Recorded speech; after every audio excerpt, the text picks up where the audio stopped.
Judge Mariana Cruz had presided over countless hearings in her family court. Yet this case was unlike anything she had ever encountered. As the gavel struck the wooden block, silencing the room, her sharp eyes scanned the courtroom. On one side, the Millers, a well-dressed foster couple, sat rigidly, their expressions a mix of frustration and disbelief. On the other, two young boys, Daniel Rivera and Jaden Thompson, sat quietly. Each boy clutched a small, worn journal, their fingers gripping the covers tightly, as though the books contained all the answers to their uncertain world. The Millers' complaint was painfully familiar to Mariana. They described the boys as difficult, unwilling to assimilate into their household, and resistant to the structure provided. These words, difficult, resistant, carried a weight Mariana recognized too well. She had seen them wielded against children who had faced unimaginable trauma, used as a shield by caregivers unwilling or unable to understand the complexities of the children in their care. Mariana folded her hands and leaned forward slightly. Her voice, calm and measured, broke through the tension. "Daniel, Jaden," she said, addressing the boys, "is there anything you'd like to say about your time with the Millers?" The room fell silent, and for a moment, the boys exchanged glances. Daniel, the taller of the two, looked down at his journal. His lips pressed together as though weighing the weight of his words. Then, in a voice that trembled but did not falter, he said, "You're our mom." A stunned hush blanketed the room. Mariana felt her breath catch, and she struggled to process what she had just heard. Before she could speak, Jaden chimed in, his tone softer but equally certain. "You're our real mom." The courtroom, already heavy with tension, seemed to stop altogether. The Millers gawked, visibly stunned by the boy's declaration. Mrs. Miller was the first to react, her voice sharp and incredulous. "What is this nonsense? They've never said anything like this before." Mariana ignored the outburst, her focus fixed on the boys. "Daniel, Jaden," she said carefully, her professional composure intact but tinged with a gentleness she rarely showed on the bench. "Why do you believe I'm your mother?" Daniel hesitated, his fingers gripping the edges of the journal. Slowly, he opened it, revealing pages filled with faded pencil sketches. The drawings were simple, almost childlike, yet they carried an unmistakable weight. Each image depicted a woman with wavy hair and a small, distinctive necklace. Mariana instinctively touched the pendant around her neck, a piece of jewelry she had worn every day for years, a delicate silver locket. Jaden opened his own journal, revealing similar sketches. The woman in the drawings bore an uncanny resemblance to Mariana, even in the imperfections of the boy's childlike artistry. "Our foster mom gave these to us," Daniel explained. "She told us to keep them so we wouldn't forget who our real mom is." "Mrs. Keller," Jaden added in a whisper, glancing at his brother for confirmation. "She said you're her. That you're our mom." Mariana's hand faltered on her necklace as the name registered. Mrs. Keller. The name brought back vague memories from case files and foster care notes she had encountered over the years. But how could this woman, someone Mariana had never directly interacted with, connect her to these boys? The Millers, their composure fraying, leaned forward. Mr. Miller spoke this time, his tone barely masking his irritation. "Your Honor, these boys have been with us for months. This idea is preposterous." Mariana raised a hand to silence him, her gaze still locked on the boys. "Daniel," she said gently. "Jaden, did Mrs. Keller tell you anything else about me?" Daniel's voice grew steadier as he replied. "She said you didn't know. She said it wasn't your fault, but that one day you'd find us." Mariana's heart pounded as a memory, long buried, surfaced with sudden clarity. 8 years earlier, after a difficult premature delivery, she had been told her twin sons had died. The pain of that loss had reshaped her life, driving her toward a career dedicated to helping vulnerable children. She had buried the grief deep, wrapped it in layers of purpose, but now it clawed its way to the surface, raw and undeniable. Could it be true? Could these boys, sitting before her, somehow be the children she had mourned all these years? The courtroom seemed to fade as Mariana's thoughts spiraled. She took a deep breath, forcing herself to focus. "This is a serious claim," she said finally, her voice steady despite the turmoil inside. "I will need to investigate further to determine the truth." The boys nodded, their expressions a mix of hope and uncertainty. For the first time, their small frames seemed to relax slightly, as though the weight of their words had lifted some invisible burden. Mariana turned to the court clerk. "This hearing will be adjourned until I can review all relevant records," she said. "In the meantime, I want both boys to remain in their current placement." She glanced at the Millers, whose faces were taut with frustration. "We'll reconvene once I've gathered more information."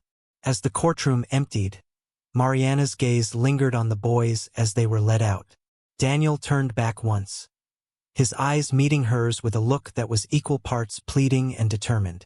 Jaden followed, clutching his journal like a lifeline. Mariana sat back in her chair, her hand absently brushing the locket around her neck. The boy's words echoed in her mind, unsettling and undeniable. "You're our mom." While reviewing the boys' case records, Mariana uncovered a troubling narrative that was all too familiar in her years of working with the foster care system. Daniel and Jaden had been moved through 6 different foster homes over the course of 8 years. Each placement ended with similar accusations. The boys were described as unmanageable, defiant, or prone to outbursts. Foster families cited these behaviors as the reasons for disrupting their placements, a sterile term Mariana had always despised. But to Mariana, the story behind these accusations was glaringly clear. The boys' actions weren't signs of defiance. They were cries for help. Behaviors labeled as problematic were often the coping mechanisms of children forced to navigate a world that had let them down at every turn. The records detailed a pattern of neglect that bordered on abuse in some homes. Punishments like isolation in closets, the withholding of meals, and even physical discipline.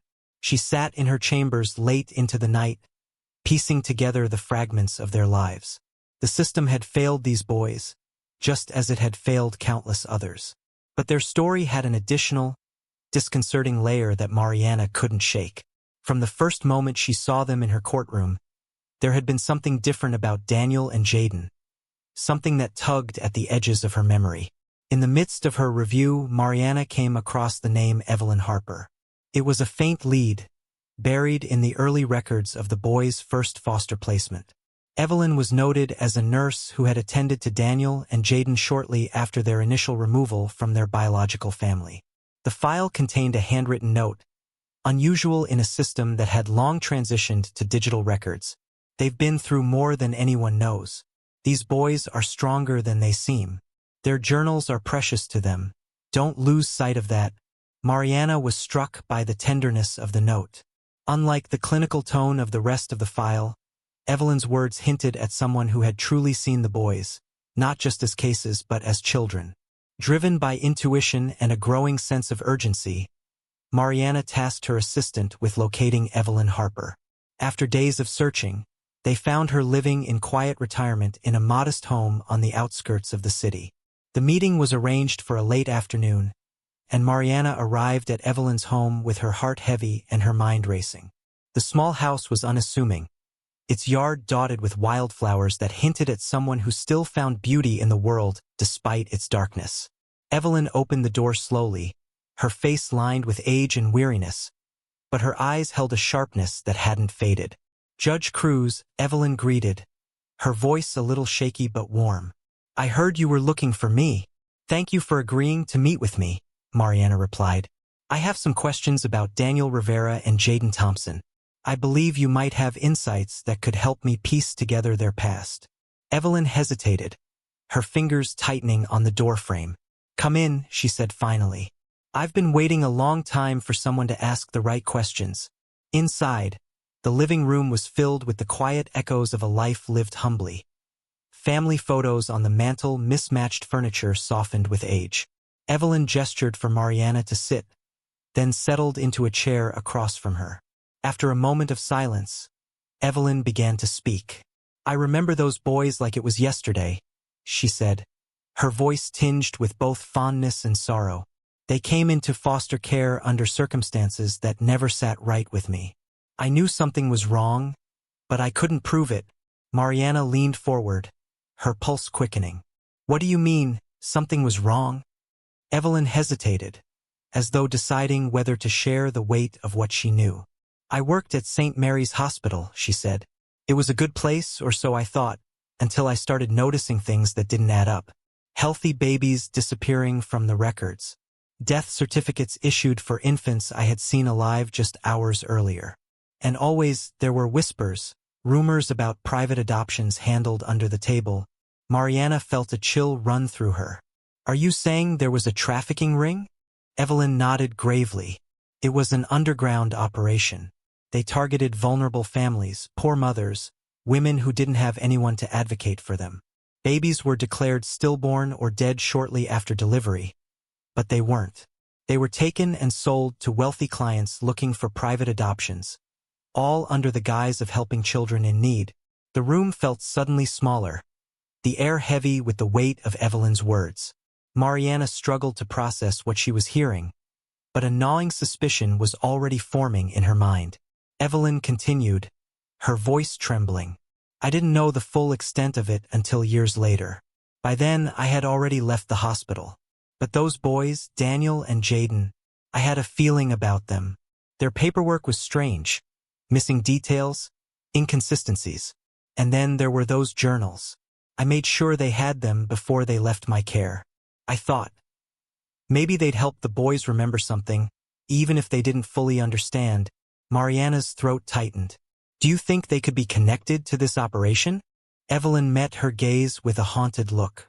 I've thought about it for years. And yes, I believe they are. Those boys were stolen, Judge Cruz.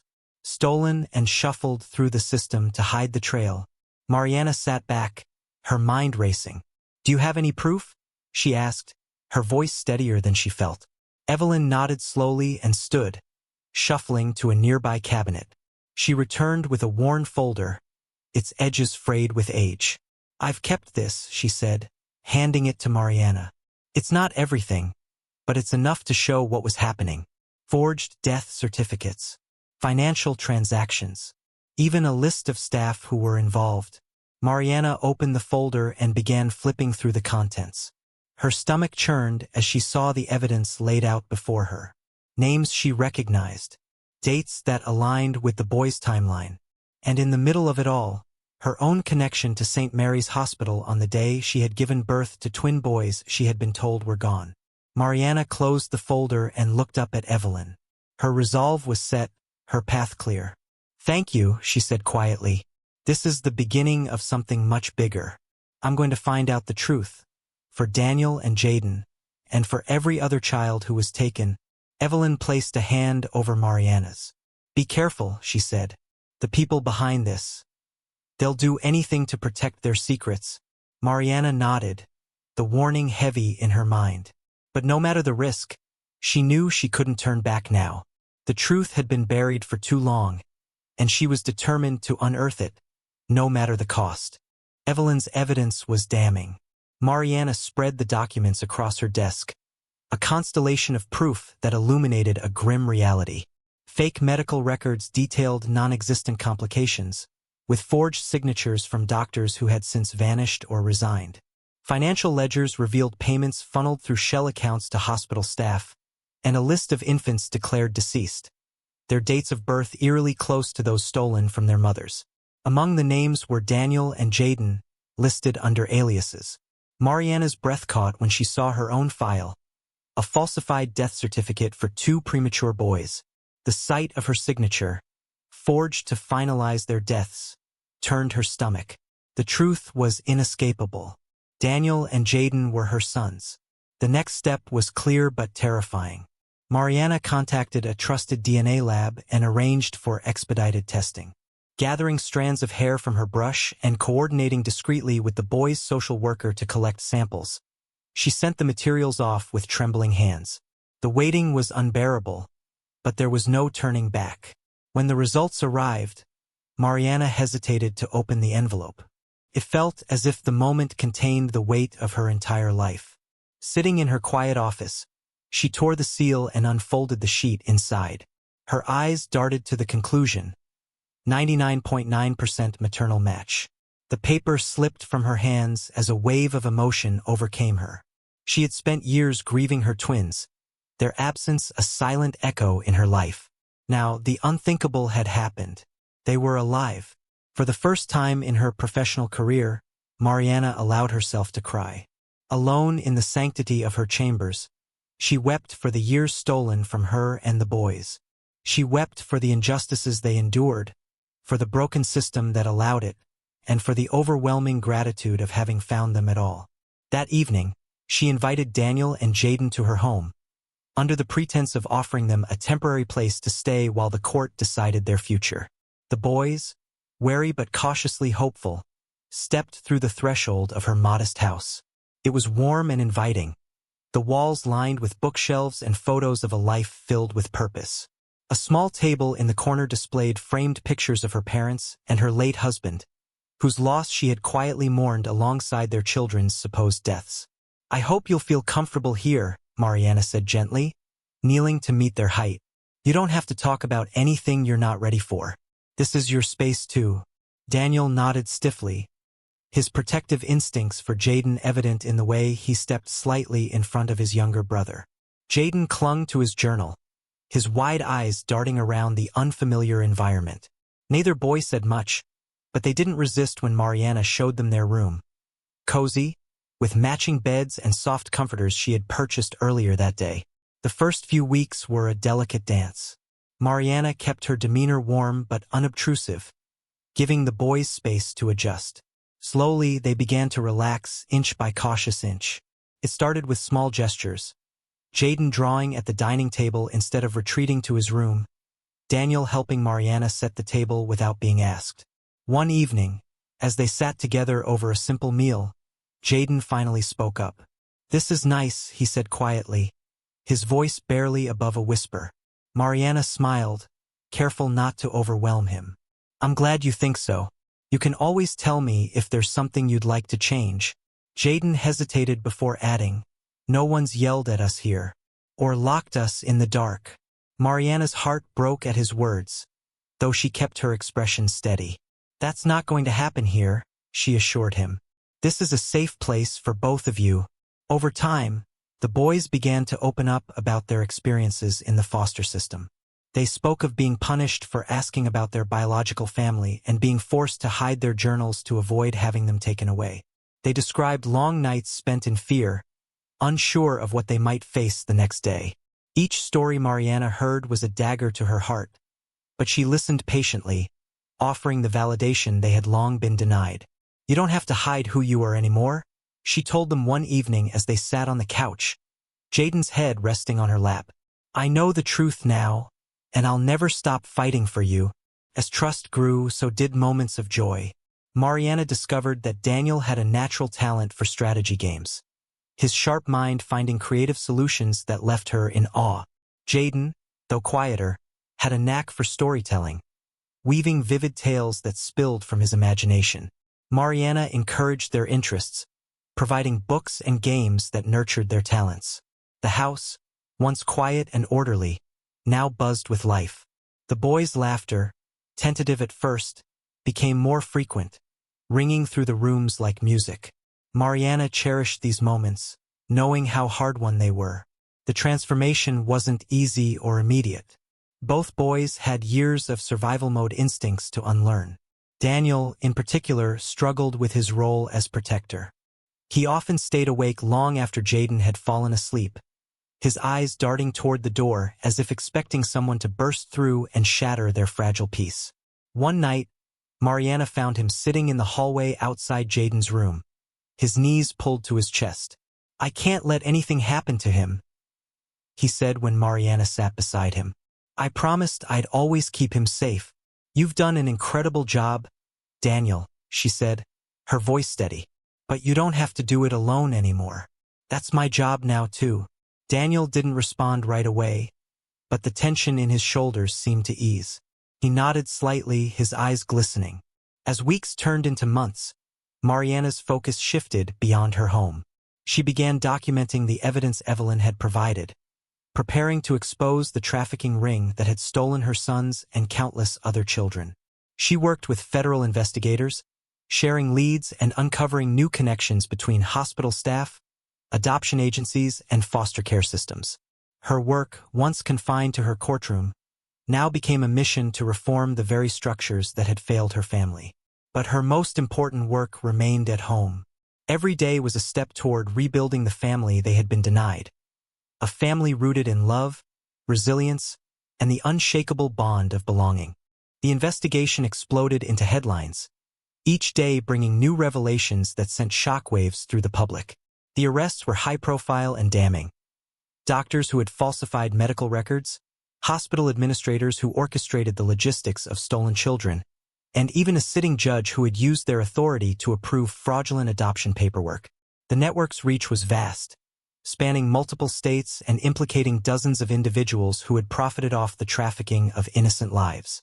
Among the most chilling revelations was the role of the Millers, Daniel and Jaden's last foster parents. Investigators uncovered evidence that their home had served as a transit point for trafficked children. The Millers had knowingly participated in the operation, hiding stolen children until they could be placed with adoptive families who believed they were engaging in legitimate private adoptions. For Mariana, the betrayal stung deeply. She had spent her career trusting that foster families were a refuge for children in crisis, only to discover the system's cracks were far deeper than she had imagined. With the legal system beginning to unravel the network's corruption, Mariana faced a decision about her future. Her courtroom had always been her sanctuary, a place where she wielded her gavel to deliver justice. But now, she felt a pull toward something bigger, a role that extended beyond the walls of her court. The scale of the trafficking ring made it clear that systemic reform was desperately needed, and Mariana knew she had the voice, experience, and determination to lead that fight. After weeks of soul-searching, she announced her resignation from the bench. In its place, she launched Project Horizon, a nonprofit organization dedicated to combating child trafficking, supporting survivors, and advocating for nationwide reforms in adoption and foster care practices. The mission was personal, born of her own experience as a mother whose children had been stolen, and as a judge who had witnessed the system's failures firsthand. Project Horizon quickly gained momentum, drawing attention from advocacy groups, lawmakers, and survivors eager to share their stories. Mariana traveled the country, speaking at conferences, meeting with policymakers, and forming coalitions with other organizations. The nonprofit provided therapy, housing, and educational resources to survivors while pushing for legislative changes to improve oversight and transparency in the foster and adoption systems. At home, Daniel and Jaden began to flourish under Mariana's care. The boys, once guarded and mistrustful, were slowly learning to trust the world around them. They laughed more, their smiles no longer fleeting or hesitant. Mariana encouraged their interests, giving Daniel the tools to explore his love of building and strategy and nurturing Jaden's blossoming talent for storytelling. The boys' transformation was nothing short of remarkable, and their story resonated far beyond their home. As their confidence grew, they began sharing their experiences publicly, first through written accounts and later at small gatherings hosted by Project Horizon. Their voices carried the weight of survival and resilience, inspiring other children who had suffered in silence to step forward. "You're not alone," Daniel said at one event, his voice steady despite the crowd. "We thought no one would ever find us. But there's always hope. Someone is looking for you," Jaden added, "and if you tell your story, it can help others, can help bring families back together." Their words ignited a wave of courage among other survivors, and soon Project Horizon was inundated with stories from children and families desperate for answers. The boys became symbols of hope, their journey proving that even the deepest wounds could begin to heal with the right support. A year after Mariana first uncovered the truth, the investigation had expanded to uncover over 200 cases of child theft. Federal prosecutors secured convictions against hospital executives, foster agency directors, and other key players in the trafficking ring. Many received lengthy prison sentences, and their assets were seized to fund reparations for the victims. Project Horizon worked closely with federal investigators, leveraging its growing network to locate and reunite families torn apart by the trafficking operation. Mariana also partnered with national DNA databases, creating a streamlined process for parents and children to find one another. Mariana's relentless advocacy brought about significant policy changes. New laws were enacted to increase oversight of foster care placements and adoption practices. Hospitals were required to implement stricter safeguards around birth records and neonatal care. Mariana's work ensured that systemic blind spots, once exploited by criminals, were being addressed. On the anniversary of the investigation's breakthrough, Project Horizon hosted a national convention for reunited families. The event, held in a sunlit park, was a celebration of resilience and hope. Families who had once been fractured by deceit now stood together, sharing laughter, tears, and gratitude. Mariana watched from a distance as Daniel and Jaden ran across the grass, joining a group of children who had also been returned to their families. The boys were unrecognizable from the withdrawn, cautious children who had first entered her courtroom. They radiated confidence and joy, their bond with one another and with Mariana unshakable. A reporter approached Mariana, microphone in hand. "Judge Cruz," they began, or should I say Founder Cruz. "What's next for you in Project Horizon?" Mariana smiled, her gaze fixed on the children playing in the distance. "What's next is continuing the work," she said. "We've made incredible progress, but there are still families out there searching for their loved ones. There are still children waiting to be found. And until every family is whole again, our work isn't done." Her words resonated with the crowd, a testament to the power of persistence, love, and the unyielding pursuit of justice. As the sun set on the gathering, the light seemed to linger a little longer, illuminating the path ahead, a horizon filled with hope.